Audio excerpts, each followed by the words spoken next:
Reka dushime Imana yo iduhaye amahirwe yo kongera kugaruka imbere yayo muri ya gahunda nziza twigiramo ibyigisho bituyobora mu kwiga Bibiliya. Ubuntu bw'Umwami Yesu bubane n'imitima yanyu.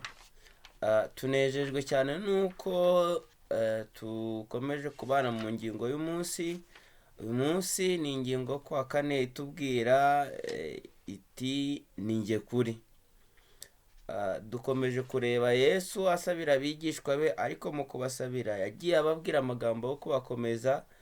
Yari yabanje kubabwira ko ari we nzira, ukuri n'ubugingo, ariko kuko ibyo bintu yifuzaga ko babimenya kandi bakabisobanukirwa, ni nayo mpamvu Yohana ashimangira iri jambo aho Yesu yavuze ngo ni njye kuri, adusobanurira ukuri ni iki kandi kuki byahujwe na Kristo ubwe.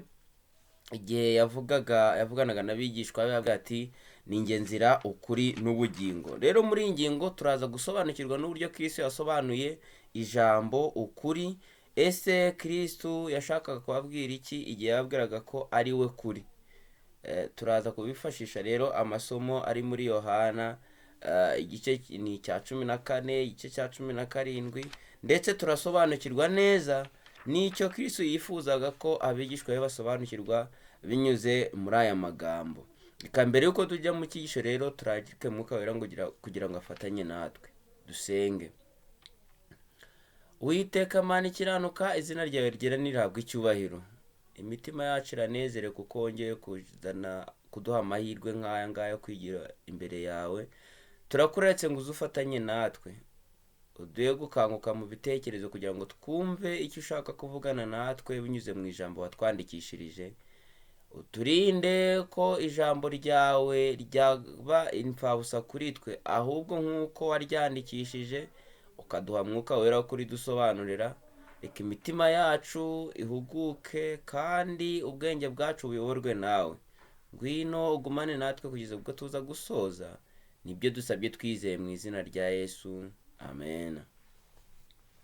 Ni ingingo yo kuwa kane nk'uko nabimaze kubabwira. Icyigisho cyacu cyaratubwiraga ngo inzira, ukuri n'ubugingo.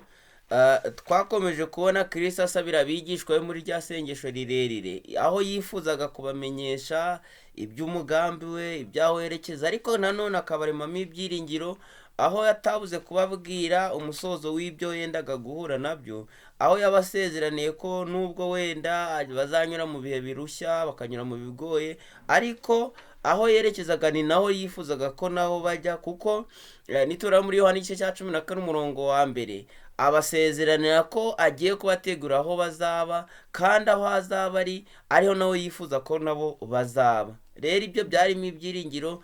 Ni nayo mpamvu igihe yababwiraga ko agiye kugenda, benshi mu bigishwa be, turabyibuka mu ngingo y'ejo twabonye ko Filipo na Toma bamubajije ati none ko ugiye twabasha gukukira dute tutazi aho ugiye? Nuko Yesu aravuga ati rero aho ngiye icya mbere ni njye nzira ijya kuri Data, ngiye kwa Data kandi ni njye nzira ijyayo. Rero bari basobanukiwe no kuba Kristo ari inzira, kuko babonye ko ari we wabayoboye abakura mu hari hatandukanye, arabiyegereza, arabigisha. Kubabwira ko rero ari we nzira ijya kwa Data barabyumvise neza, ariko nanone yongera kubabwira ko ari we kuri. Muri iyi ngingo rero tugiye kureba Kristo niwe kuri. Ibi turabisanga muri Yohana igice cya mbere umurongo wa 14 na 17. Turasanga Kristo ababwira ko ari we kuri. Ndifuza ko aya masomo tuyasoma. Yohana igice cya mbere umurongo wa 14 na 17 haranditse ngo, igice cya mbere umurongo wa 14, jambo yabaye umuntu abana natwe, tubona ubwiza busa n'ubw'umwana w'Imana w'ikinege, yuzuye ubuntu n'ukuri. Kristo yari yuzuye ubuntu n'ukuri. Umurongo wa 17 aravuga ngo kuko amategeko yazanwe na Mose, ariko ubuntu n'ukuri byo byazanwe na Yesu Kristo. Kuza kwa Yesu Kristo byari ubuntu n'ukuri. Turabonamo iri jambo aho Kristo kuboneka kwe kwari uguhishurwa k'ukuri. Ndasoma muri Yohana igice cya 8 umurongo baduhaye ni umurongo wa 32. Amagambo meza cyane nkunda avuga ngo, umurongo wa 32 aranditse ngo, namwe muzamenya ukuri kandi ukuri niko kuzababatura. mbese ukuri kubasha kubatura abantu ni ukuhe? Hari n'isomo wenda ntago bariduhaye ariko nifuza ko tuza kurizirikana kuko turaza kurikoresha kuri iyi ngingo. Riri muri Yohana igice cya 17 umurongo wa 17, haranditse ngo ubereshe ukuri, ijambo ryawe niryo kuri. Turaza kumenya gute Kristo yifuzaga ko abigishwa be basobanukirwa n'aya magambo. Umwanditsi aratubwira ngo inshuro nyinshi mu butumwa bwiza bwanditswe na Yohana, ukuri guhuzwa na Yesu, kugahuzwa na Data, kandi kugahuzwa na Mwuka Wera. Ukuri kurahuzwa na Yesu ubwe, kugahuzwa na Data, Imana Data, kandi kugahuzwa na Mwuka Wera. Ibi bintu biraza kuba bifite ubusobanuro bumwe. Ukuri guhuzwa na Yesu jambo wa wundi twabonye wahozeho uherekeye kera kose, ndetse kukongera kugahuzwa n'umucyo mu buryo butandukanye n'umwijima, nk'ikinyuranyo cy'umwijima. Nanone kandi ikinyoma cy'ubwa ku rundi ruhande cyo gihuzwa n'ikibi kandi kigahuzwa n'icyaha. Birumvikana hagati y'ukuri na Kristo washiramo bihwanye, hagati y'ikinyoma n'umwijima nabwo ugashiramo bihwanye. Kubw'iyo mpamvu rero mu butumwa bwiza bwanditswe na Yohana, ukuri ntabwo gukoreshwa nk'ibintu bifatika cyangwa imibare gusa, ahubwo ukuri gukubiyemo ibimeze nk'ibyo tumaze kuvuga haruguru. Ariko kandi ukuri gukubiyemo ingingo yo kuba indahemuka ku Mana ndetse no gukurikiza ubushake bwayo. Imana ni ukuri, ntiharimo ikinyoma muri yo. Rero ninde ufite ukuri muri we? Ninde ufite ubudahemuka muri we? Ninde wagaragaje ko atabasha guhinduka? Ninde wagaragaje bene iyi mico? Ni Kristo ubwo yari mu isi. Kandi ibyo bintu birangira rwose natwe tugize amahirwe gusobanukirwa na Kristo nk'ukuri no guhishurwa kw'Imana. Benshi hanze bararorongotana. Hano hari amagambo umwanditsi atwandikira avuga ngo benshi hanze barabogoza bashaka imana nzima, bifuza cyane kubana n'ijuru. Ubwenge bw'abantu uko bwaba bumeze kose ntibushobora gutera umutima kunyurwa. Benshi bahangayikishijwe no gutura mu kinyoma, aho kiba kitabahereza icyizere cyo kubaho. Bifuza cyane kugira umubano, kugira amahoro atangwa n'ijuru, bifuza kuba bafite imitima inyuzwe. Ariko byaba ari ubwenge bafite, byaba ari iby'ubushobozi bagezeho, ibyo ntibibasha gutuma imitima yabo ibinyuzwe ngo ituze. Ibihangano bya muntu uko byaba bimeze kose ntibishobora gutera umutima w'umuntu kunyurwa.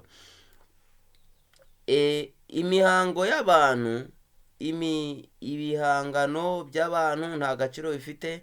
Nimureke ijambo ry'Imana rivugane n'abantu. Nimureke ukuri kuri mu ijambo ry'Imana ko kubasha gutanga ihumure ku baribuze kurenza iby'ubwenge bw'umuntu bwageraho. Reka iryo jambo ry'Imana rifite agaciro aba ari ryo rivugana n'imitima yacu, kuko ari ryo bibasha kutumara impungenge rikaturemamo icyizere. Bityo kuko ari ukuri kukubiye muri ryo, niyo mpamvu ryifitemo n'ubwo bushobozi bwo kumara impungenge no gutuma umutima utuza.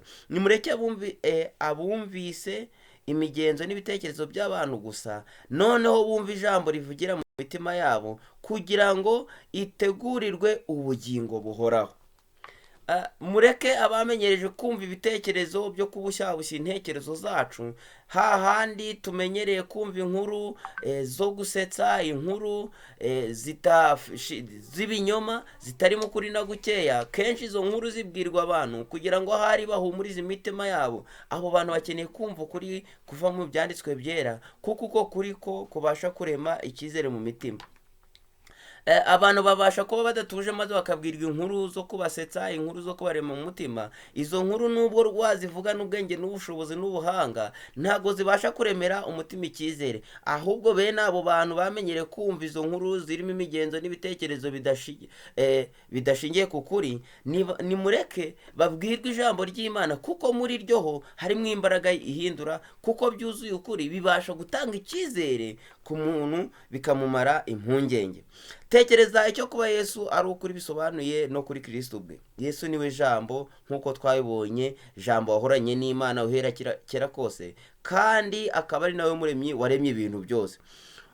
Uwahoranye n'Imana uhera kera kose ni Yesu, kandi afite imico ya se, yitwa Ndiho. Kubaho kwe ntabwo gushingiye ku muntu uwo ari we wese cyangwa ku kintu icyo ari cyo cyose. Nta kintu kiriho, haba n'ubwo bumenyi tuvuze, kitaremwe nawe.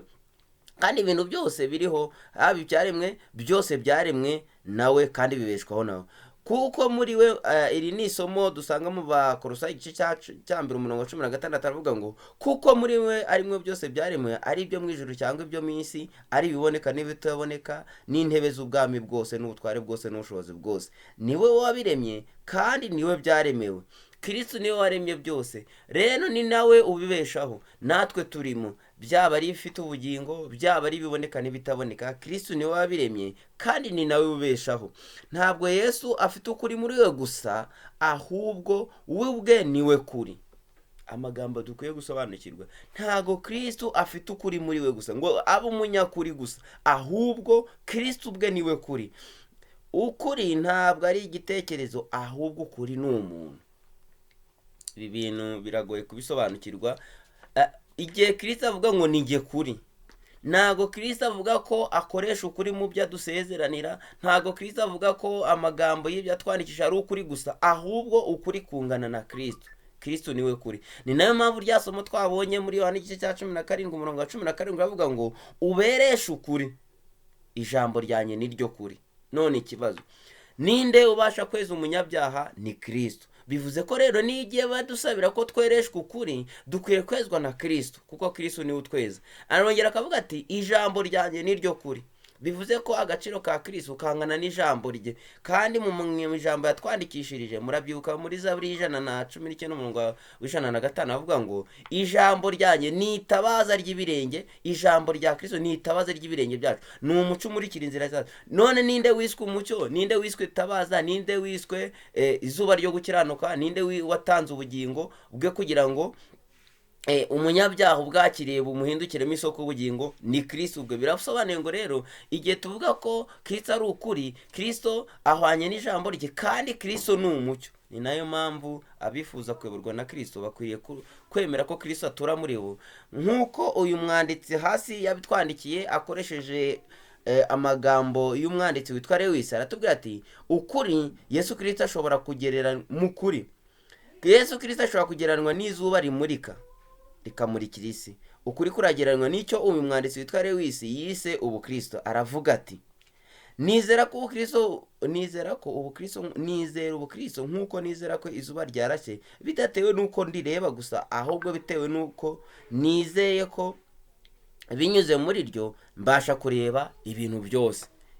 Kristo ni ukuri, ni nawe urumuri rumurikira inzira zacu. Nk'uko uyu mwanditsi yavuze ngo nizera ko ubukristo buriho, atari uko nabonye abakristo gusa, atari uko nabonye ibikorwa bya, ahubwo nk'uko yizera ko izuba rihari n'igihe atarireba, kuko umucyo waryo ari utuma abona ibintu byose. Uko niko natwe dukwiriye kwizera ko Kristo akorera muri twe, kandi tukanizera n'ijambo rye naho twaba tudafite ibimenyetso bifatika, kubera ko haba mu byo twizera, haba mu byo dusoma mu byanditswe byera, Kristo agaragarira muri ibyo. Rero tukwiye kugira icyizere nk'uko uyu mwanditsi yabyanditse, kandi Kristo niwe mucyo, niwe zuba ryacu ryo gukiranuka. Rero nk'uko izuba ritanga umucyo waryo n'igihe ritagaragara, ni nako na Kristo abana natwe, ni nako ukuri kuguma mu mitima yacu kandi kukaduhesha ibyiringiro, kabone naho tuba tudafite ibimenyetso simusiga by'ibyo Yesu yakoze mu buryo bugaragara. Kristo akorera muri twe, bityo kuri buri ntambwe yose dukwiye kwishimira kubana nawe.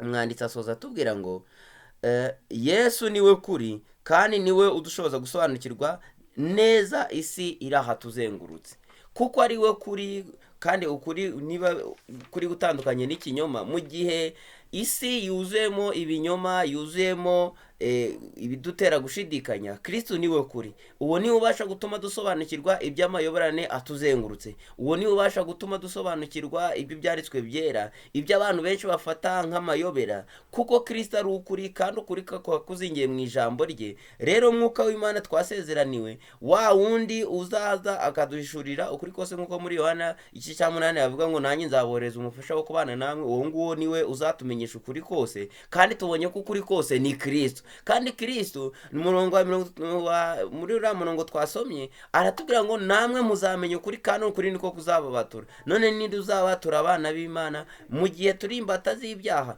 Kristo niwe ubasha kudukiza ubwo bubata, akadusobanurira uburyo umunyabyaha ahinduka umukiranutsi. Binyuze mu gusobanukirwa na Kristo duhinduka abana b'Imana kandi ngo tukaragwa ubugingo buhoraho. Reka dusabe Imana kugira ngo Kristo ahishurirwe imitima yacu, kandi ubwo atuzanira agakiza, natwe turambura amaboko mu buryo bwo kwizera kugira ngo tugasingire. Ibyo nibyo mbasabira nanjye nisabira mu izina rya Yesu. Dusenga Imana.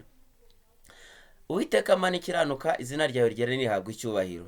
Tunejejwe nuko wongeye kutwungura ubwenge, aho dusobanukiwe n'uburyo Kristo ari we kuri kandi ukuri ariko kweza imitima yacu.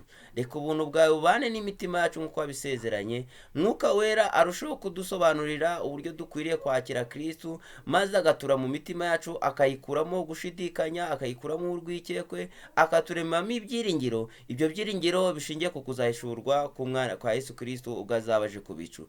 Reka rero ubuntu bwawe bukorere mu mitima yacu. Reka imitima yacu akire Kristo nkawe kuri, maze aturememo ibyiringiro, maze dutegereze twihanganye ubwo wenda kwishurwa, ari twe n'abumva ijambo ryawe tuzagusanganire. Ngaho ubuntu bwawe bukomeze imitima yacu, nibyo dusabye twizeye mu izina rya Yesu umwami wacu, amen.